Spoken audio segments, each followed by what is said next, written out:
Queridos hermanos y hermanas, en las páginas de la Sagrada Escritura que hemos escuchado el día de hoy, podríamos titularla El poder de una oración con confianza en esta primera lectura.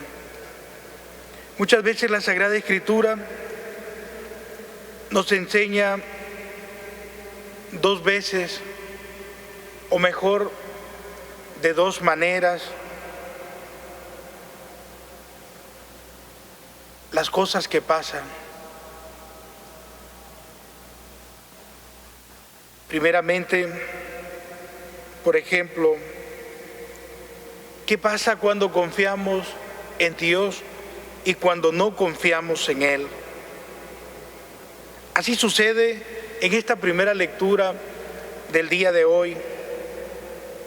Después de varios ejemplos de rebeldía e incredulidad que hemos escuchado en los días pasados, hoy tenemos una muestra distinta de lo que sucede cuando alguien de verdad se abandona a las manos de Dios.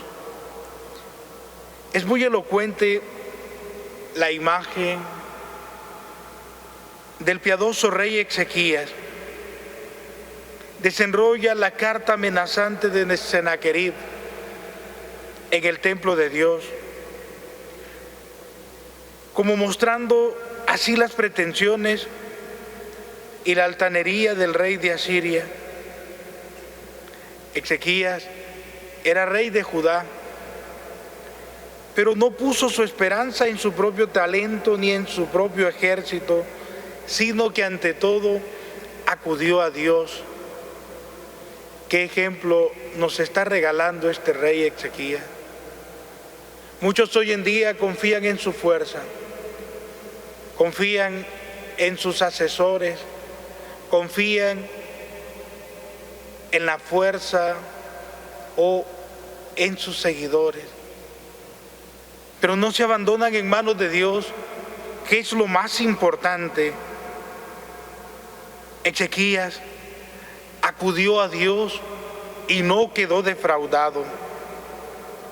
Es la imagen del rey humilde y orante que nos enseña que ante los problemas del mundo, ante los problemas que estamos pasando en esta situación difícil, debemos ir donde Dios y mostrarle exactamente lo que está sucediendo, mientras renovamos en Él nuestra confianza y buscamos la mejor manera de que resplandezca su gloria. La súplica de Ezequías obtuvo una generosa respuesta de Dios.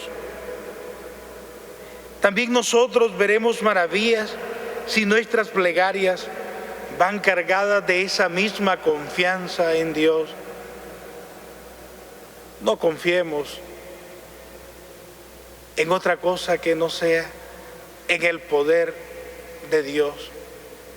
Que nuestra vida sea, como decía San Ignacio de Loyola, para la mayor gloria de Dios.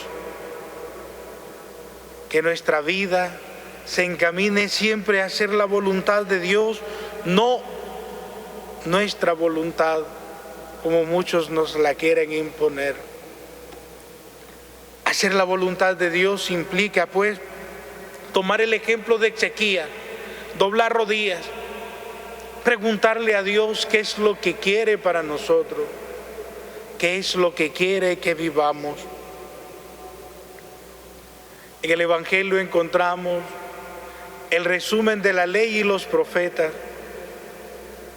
Y esta ley y los profetas solo la vamos a entender en la persona de nuestro Señor Jesucristo, que encarna en sí mismo la vida perfecta, para enseñarnos a nosotros que sí es posible la perfección, que sí es posible la santidad. Y hoy nos dice el Evangelio que tenemos que tratar a los demás como nosotros queremos que nos traten a nosotros.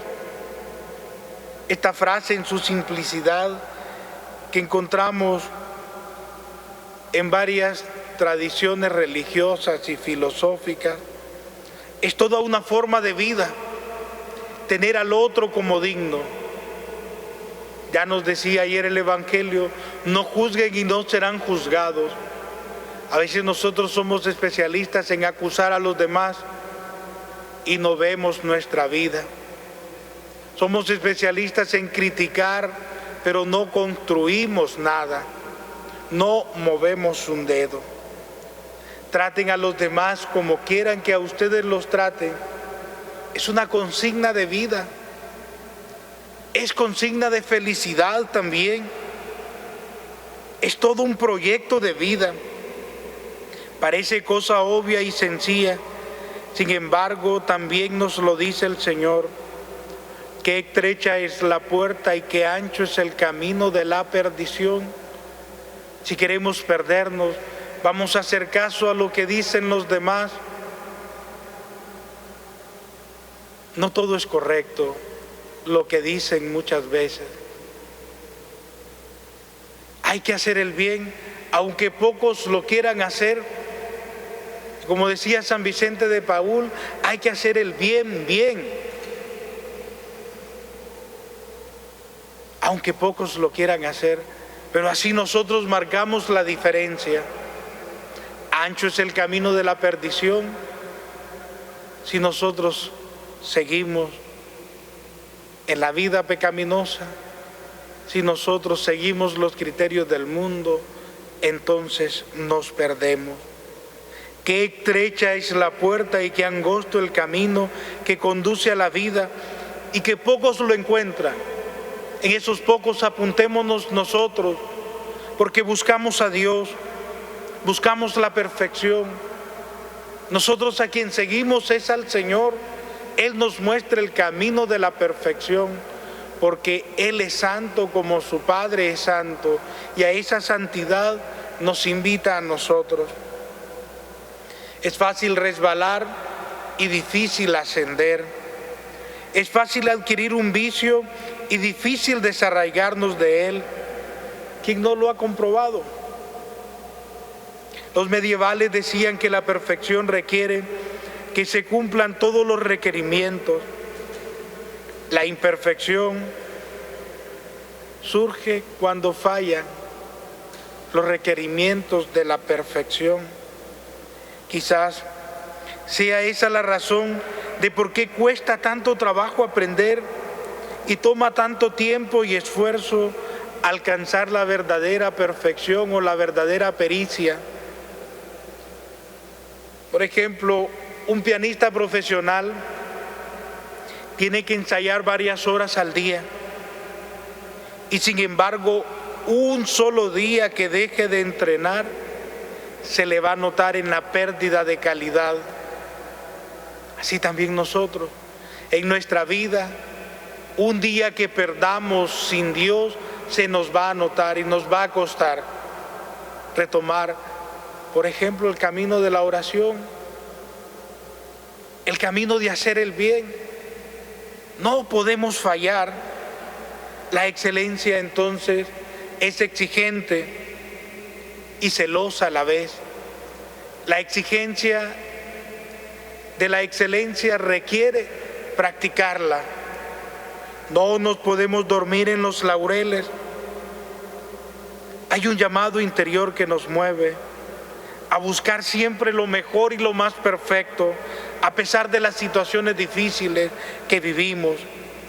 Solo ahí está la belleza, solo allí hay descanso cuando nos esforzamos. Cuando ponemos nuestro empeño en buscar las cosas buenas y la bondad está en Dios. Dios mismo, nuestro Creador, nos hace ese llamado. Nada sacamos si hacemos oídos sordos, pero sí ganamos si hacemos lo que nos muestra el ejemplo de la primera lectura. Poner nuestra vida, nuestra confianza en Dios, hacer lo que el Señor nos llama a hacer, ser perfectos como nuestro Padre Celestial es perfecto, tratando a los demás como quieren que nos traten a nosotros. entrando por la puerta angosta, porque se nota el esfuerzo cuando entramos por la puerta angosta. Es preciso atender todo esto para que Dios viva en nosotros y vivamos según los criterios de aquel que nos creó. Amén.